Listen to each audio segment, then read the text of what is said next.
Hello everyone, welcome to our channel math X Y जे।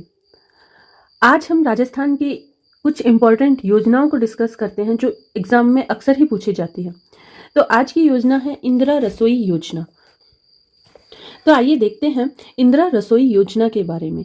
तो इंदिरा रसोई योजना जो है हमारी राजस्थान सरकार की बहुत ही महत्वपूर्ण योजना है, जिसका प्रारंभ इंदिरा रसोई योजना का जो प्रारंभ है वो होता है 20 अगस्त 2020 से। तो बहुत ही इजी तरीके से आप याद रख सकते हैं। इसकी तारीख इस तरह की है 20 अगस्त 2020, 20 ठीक है। और ये कहाँ कहाँ संचालित है? 213 नगरीय निकायों से संचालित है और 358 इंदिरा रसोइयों से जो है 358 इंदिरा रसोइयाँ बन चुकी है। जब ये इंदिरा रसोई योजनाओं का संचालन शुरू किया गया था 20 अगस्त 2020 को, तो ये 213 नगरीय निकायों से शुरुआत की गई थी। और शुरुआत में जो है इन रसोइयों की जो संख्या थी वो कितनी थी? 358 रसोइयाँ थी। वर्तमान की अगर हम बात करते हैं, वर्तमान परिप्रेक्ष्य में देखा जाए तो वर्तमान में जो इसका संचालन हो रहा है, सभी नगरीय निकाय, सभी 240 नगरीय निकायों में इसका संचालन वर्तमान में हो रहा है। इसकी नोडल एजेंसी की अगर हम बात करें, जिससे अक्सर ही एग्जाम में क्वेश्चन बनता है, तो ये जो विभाग है ये हमारा स्वायत्त शासन विभाग द्वारा संचालित योजना है। ध्येय वाक्य क्या है इसका? इंदिरा रसोई योजना का ध्येय वाक्य है कि कोई भी भूखा न सोए, कोई भी भूखा न सोए। राजस्थान का बजट जो 2022 और 2023 में प्रस्तुत हुआ था, उसमें इंदिरा रसोइयों की जो संख्या थी, शुरुआत में तो इसकी संख्या कितनी थी? 358 थी। लेकिन 2022 और 2023 के बजट में घोषणा की गई कि इसकी संख्या को बढ़ाकर कितना कर दिया जाएगा? 1000 कर दिया जाएगा। और ये जो है इंदिरा रसोइयों की वर्तमान संख्या लगभग 1000 हो भी चुकी है। नेक्स्ट हम बात करते हैं राज्य बजट 2023 और 2024 में रसोइयों की संख्या 1000। अभी जो हाल फिलहाल में नया बजट जो राजस्थान सरकार द्वारा पेश किया गया है 2023 और 2024 में, इसमें वापस से घोषणा की गई है कि जो इंदिरा रसोई की संख्या 1000 से बढ़ाकर कितनी 2000 तक करने की घोषणा जो है की गई है। नेक्स्ट हम बात करते हैं इम्पॉर्टेंट। इसमें इम्पॉर्टेंट क्या है जो हमारे एग्जाम की दृष्टि से बहुत इंपॉर्टेंट बनता है, उसकी हम बात करते हैं कि जो राजस्थान का जो बजट आया है अभी हाल फिलहाल में 2023 और 2024 में, उसके अनुसार नगरीय निकायों के साथ राजस्थान के बड़े ग्रामीण कस्बों में इंदिरा रसोई योजना संचालित करने की घोषणा की गई है। तो अभी तक जो इंदिरा रसोई योजना चल रही थी सिर्फ और सिर्फ नगरीय निकायों में चल रही थी, यानी सिर्फ शहरों में इसका संचालन हो रहा था। लेकिन अभी जो बजट आया है, इस साल के बजट में ये राज्य सरकार ने घोषणा की है, क्योंकि ये जो चुनावी वर्ष है और इसमें बहुत सारी घोषणाएं राज्य सरकार द्वारा की गई है, तो इसी में एक ये बहुत बढ़िया घोषणा राज्य सरकार ने की है कि नगरीय निकायों के साथ साथ अब इंदिरा रसोई जो है बड़े ग्रामीण कस्बों में भी संचालित की जाएगी। तो ये बहुत ही इंपॉर्टेंट पॉइंट है एग्जाम की पॉइंट ऑफ व्यू से।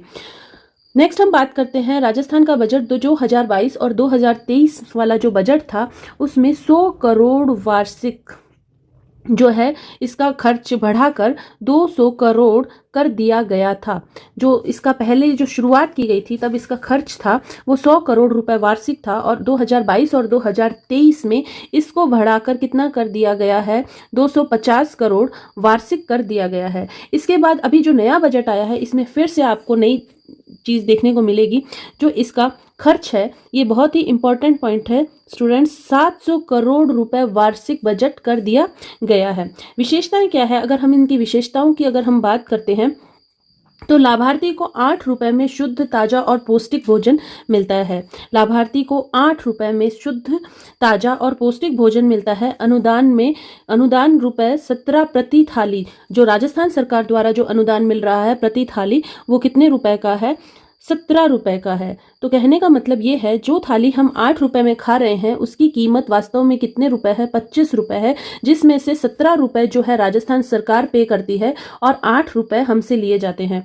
तो लाभार्थी को सिर्फ 8 रुपए में शुद्ध, ताजा और पौष्टिक भोजन मिल रहा है, और राजस्थान सरकार द्वारा अनुदान जो दिया जा रहा है 17 रुपए प्रति थाली का दिया जा रहा है। बहुत ही इंपॉर्टेंट क्वेश्चन है ये। थाली में भोजन में आपको क्या क्या मिलेगा? तो इसमें हमें 100 ग्राम दाल, थाली के अंदर हमें मिलती है 100 ग्राम दाल, 100 ग्राम सब्जी, 250 ग्राम चपाती, अचार और इत्यादि। वर्तमान में थाली में कुल लागत जो है 25 रुपये है। इसके बारे में हमने अभी अभी बात की। जो वर्तमान थाली है इसकी लागत 25 रुपये है। राज्य सरकार द्वारा अनुदान जो है 17 रुपये दिए जाते हैं और लाभार्थी द्वारा इसे 8 रुपये दिए जाते हैं। भोजन का समय, तो अब ये जो है बहुत इंपॉर्टेंट पॉइंट है, क्योंकि बहुत सारे क्वेश्चंस जो है इस योजना से ऑलरेडी पुट हो चुके हैं, तो यहाँ से अब क्वेश्चन आने के चांस बन जाते हैं। लंच का जो टाइम रहता है वो प्रातः 8 बजे से मध्याह्न 1 बजे तक रहता है और डिनर का जो टाइम रहता है वो 5 बजे से 8 बजे तक रहता है।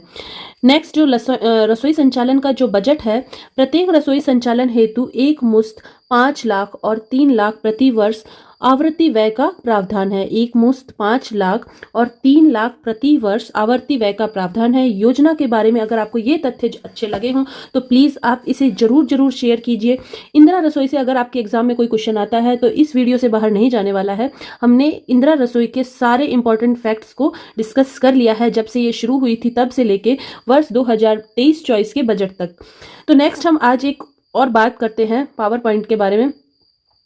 ये आपके लिए है खेजड़ी।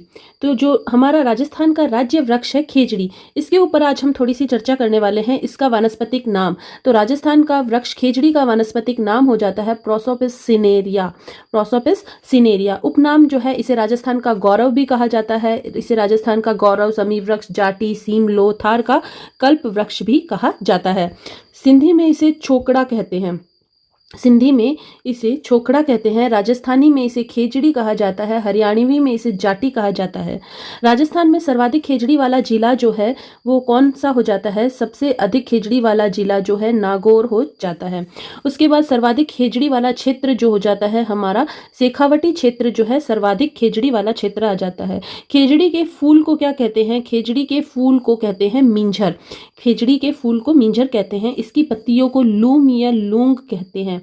खेजड़ी की जो पत्तियां होती है उसे लूम या लूंग कहा जाता है। हरा फल को सांगरी कहा जाता है। हरे फल को सांगरी कहा जाता है। सूखा फल खोखा कहलाता है। जब खेजड़ी के वृक्ष पे ही ये सांगरी जो है पक कर सूख जाती है तो इसे हम खोखा कहते हैं। खेजड़ी को सर्वाधिक नुकसान पहुंचाने वाला जो कीड़ा होता है वो सेलेस्ट्रेना होता है। खेजड़ी के वृक्ष को सर्वाधिक नुकसान पहुंचाने वाला कीड़ा जो है सेलेस्ट्रेना है। खेजड़ी की पूजा कब की जाती है? खेजड़ी की पूजा दशहरे पर की जाती है। ये एक इम्पॉर्टेंट पॉइंट आ जाता है। और खेजड़ी का पूजन शीतला माता के रूप में भी किया जाता है। एक और हम पढ़ते हैं कि खेजड़ी के वृक्ष के नीचे गोगा जी का थान होता है। केसरिया कुंवर जी और जुझार जी के थान भी होते हैं। तो ये नेक्स्ट पॉइंट हो जाता है। खेजड़ी लोक देवता गोगा जी, केसरिया कुंवर जी, जुझार जी और ये थान जो है खेजड़ी वृक्ष के नीचे होते हैं। खेजड़ी परमार और तोमर का आराध्य वृक्ष है। खेजड़ी कौन कौन सी जातियों के आराध्य वृक्ष के रूप में पूजा जाता है? परमार और तोमर का आराध्य वृक्ष है। खेजड़ी को राज्य वृक्ष का दर्जा 31 अक्टूबर 1983 को दिया गया था। 5 जून 1988 को खेजड़ी वृक्ष पर 60 पैसे का डाक टिकट जारी किया गया था। कितने पैसे का? 60 पैसे का। 5 जून 1988 को 60 पैसे का डाक टिकट जो है जारी किया गया था। ऑपरेशन खेजड़ी की बात करें तो ये यहाँ से बहुत ही इंपॉर्टेंट क्वेश्चन कई एग्जामों में पूछा गया है। ऑपरेशन खेजड़ी जो है या ऑपरेशन खेजड़ा भी कहीं जगह लिखा आता है, 1991 में जो है इसे शुरू किया गया था। खेजड़ी वृक्ष को बचाने के लिए चलाया जाने वाला अभियान था। खेजड़ी वृक्ष का मेला खेजड़ली मेला, खेजड़ी वृक्ष का मेला जो है खेजड़ली मेला भाद्रपद शुक्ल दशमी को खेजड़ली जोधपुर में लगता है। 12 सितंबर 1978 क्यों है ये इतनी इम्पोर्टेंट डेट को पहली बार खेजड़ली दिवस मनाया गया था? 12 सितंबर 1978 को सबसे पहले बार खेजड़ली दिवस मनाया गया था। खड़ाना, खड़ाना क्या होता है? खड़ाना को साका भी कहा जाता है। खड़ाना क्या था? शाका भी था। इसमें विश्नोई संप्रदाय द्वारा वृक्षों को बचाने के लिए प्राणोत्सर्ग करने की प्रक्रिया की गई थी। तो बहुत सारे जो विश्नोई भाई बहन थे वो खेजड़ी के वृक्ष से लिपट कर और उसके साथ उसको बचाते बचाते अपने प्राण त्याग दिए थे। मोटो क्या है? बीकानेर के राज्य चिन्ह में खेजड़ी वृक्ष को दर्शाया गया है। माटो, ये क्या है? माटो क्या है? बीकानेर राज्य के जो राज्य वृक्ष का जो चिन्ह है उसमें खेजड़ी वृक्ष को दर्शाया जाता है जिसे माटो कहा जाता है।